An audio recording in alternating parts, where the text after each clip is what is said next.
Civil actions against the police are quite a niche area of law that not many solicitors in the country deal with, and essentially the title civil actions against the police is a name that's given to actions involving claims against police forces up and down the country, and there are obviously many police forces up and down the country. And the majority of claims relate to either those dealing with either an arrest which is unlawful, detention where someone is being kept in custody, or may even be the use and the application of handcuffs.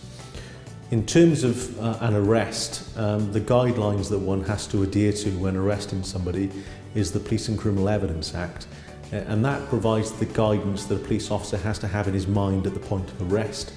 And one of the things in the normal set of circumstances that one would have to adhere to is the reasonableness of the arrest and what the officer thought was taking place at the time.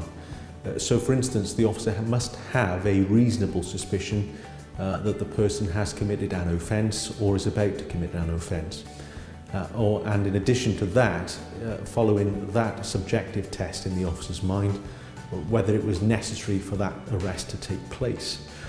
And often we find that an officer may have a reasonable suspicion, and it's well founded that he has that reasonable suspicion, but was it necessary to arrest is a second limb of the test that one has to consider when an arrest is taking place as to whether that arrest is lawful or not. And it's often the case that the necessity element cannot be established.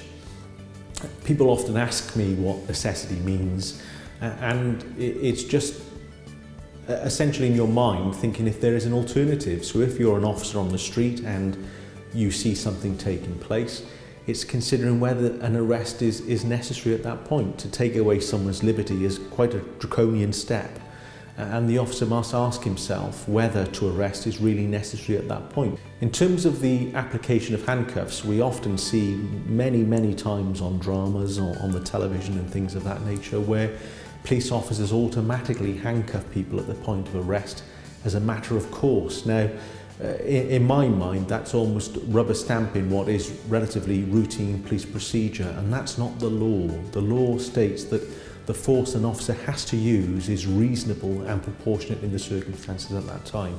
It's important for a client to contact their solicitor straight away so that the solicitor can advise us the next steps, contact the police force involved, and secure and preserve the evidence pertaining to that particular case. Collingbourne Hennah law has established a nationwide reputation over the last 2 decades for civil actions against the police claims involving wrongful arrest, false imprisonment, reasonable force, and human rights issues.